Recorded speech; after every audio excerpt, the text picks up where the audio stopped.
If you're somebody who trades SPY or QQQ, this is the video for you, because in this video, I'm going to be giving you guys tons of free education on how to properly trade SPY and QQQ, as well as sharing some tips and tricks that I use on the daily when trading these two names. But real quick, as always, if you guys do find value in this video, consider clicking that like as well as clicking that subscribe and that bell icon. It would mean the absolute world to me. But without further ado, let's hop into the video. Alrighty, so now talking about SPY and QQQ. Real quick, if you're somebody who's newer to the market and you're not really familiar with what SPY and QQQ are, I'm going to do a quick little run through, that way you guys understand. But anyway, so SPY is going to be the S&P 500. So basically when you're looking at the SPY, this represents the top 500 stocks in the United States. So if you want to get an overview on the entire market, all you have to do is pull up a chart of SPY. You can see that it's going up. So what does that mean? The market is up today. And then down here, what we have is QQQ. This is going to be the NASDAQ 100. So it's mainly the top 100 tech stocks in the United States. Not all of them are tech, because there are companies like Starbucks in it. But when you look at QQQ, you want to think of tech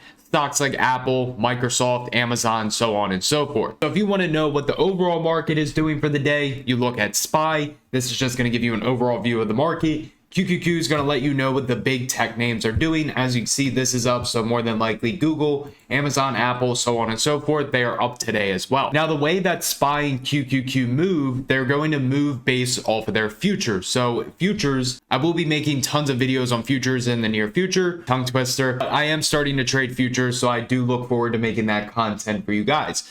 But anyway, so the SPY moves off of the S&P 500 futures, which is going to be /ES. So what you want to do is, if you are trading SPY, you want to pay attention to the S&P futures, because this is going to move SPY. You always want to do your technicals on the ES and then apply that to what you are seeing on SPY. As you can see, they move identical to each other. And then when you're trading QQQ, you want to pay attention to the NASDAQ futures, which is going to be /NQ.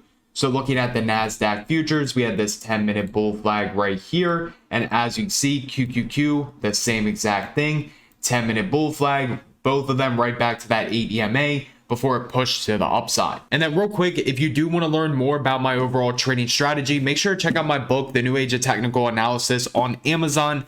450 pages, A through Z guide on everything I know about when it comes to day trading and swing trading. So again, on Amazon, link is down in the description. But anyway, so now that you know how SPY and QQQ move, as well as what you should be watching, again, the S&P futures as well as the NASDAQ futures, what's also going to be very important is, first off, once you're done doing your analysis on the S&P as well as the NASDAQ, as you are seeing these trading setups, you then want to trade SPY and QQQ, or you could just trade the futures. Again, tons of content on that very soon. But what you want to do, and what a lot of people don't really do when it comes to trading SPY, QQQ, NASDAQ, or the S&P futures, is they ignore the individual names that make up the top holdings in these components. So if we head on over to Google and type in the top holdings of the S&P 500 futures as well as NASDAQ, you're going to find this website right here, which is going to be slickcharts.com.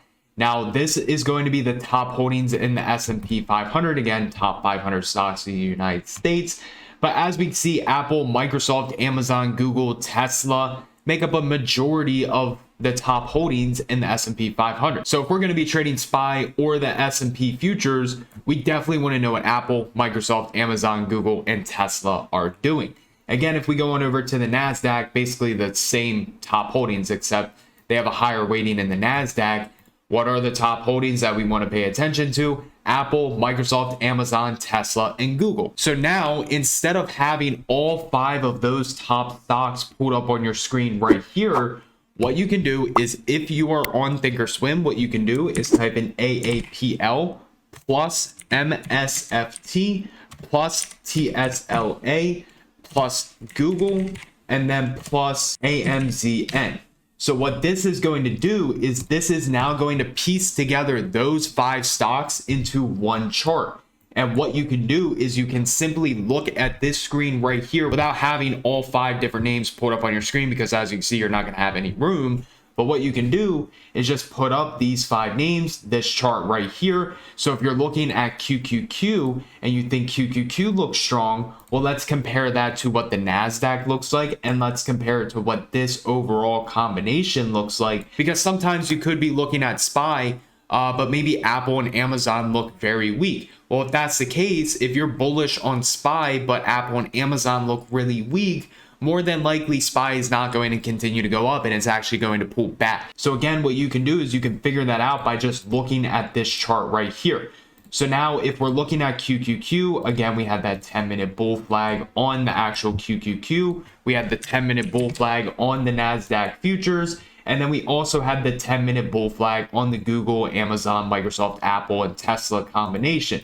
That is confluence. That is what we want to see. So that would be a clean setup to the upside. And as you can see, it would have played out perfectly. So now looking at this combination right here, you can see we had that 1 hour squeeze. We were holding above the moving averages. All that really needed to happen was this needed to break above yesterday's high or even pre-market high if you really wanted to snag that entry.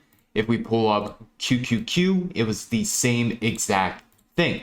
So as we can see, yesterday's high right here, nice little squeeze, broke above yesterday's high, and we had a huge move to the upside today. So now that you are familiar with how to identify trading opportunities in SPY and QQQ using the futures as well as this combination right here, the other thing that I mainly get asked is what strike price and expiration should you go for when trading SPY or QQQ? Personally, with me, I don't really trade the 0 DTE expirations. The only time I would really trade it is probably within like the first 5 to 10 minutes of market open. They're just too volatile, too hard to trade. I've been screwed too many times, so I just avoid them overall. Personally, what I do, again, if it's not in the first 5 to 10 minutes, I go with the next expiration. So today is Tuesday. I was trading tomorrow's expiration. Come tomorrow, I'm going to be trading Friday's expiration. Thursday, I'll be trading Friday's expiration. And on Friday, I'll be trading Monday's expiration. Because as most of you guys know, or if you didn't know, SPY and QQQ, the options expire every other day. So they expire Monday, Wednesday, and Friday. Now, as far as the strike prices,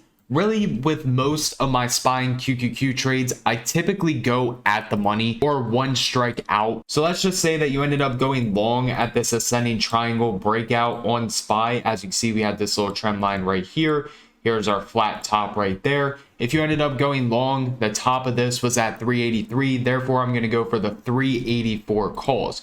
But if this breakout was at like 382.50, I would go for the 383 calls. But if the next strike price, again, like this was at 383, I'm not going to be buying the 383 calls. I want the 384. So typically it's going to be right at the money depending on the price. Or if it's very close like this, I'm just going to go one strike price higher. So again, trading the next expiration, not 0 DTE. That's definitely how you blow an account. And then typically at the money is what I look for, both ways, calls and puts. But yeah, that's going to wrap up this video on SPY and QQQ. Again, I have tons of videos coming out on futures, plus a lot more SPY and QQQ videos. So if you guys do want to see more, make sure to smash that like button as well as clicking that subscribe and that bell icon. It would mean the absolute world to me. Everybody have an amazing rest of your day, and I'll see you guys in the next video.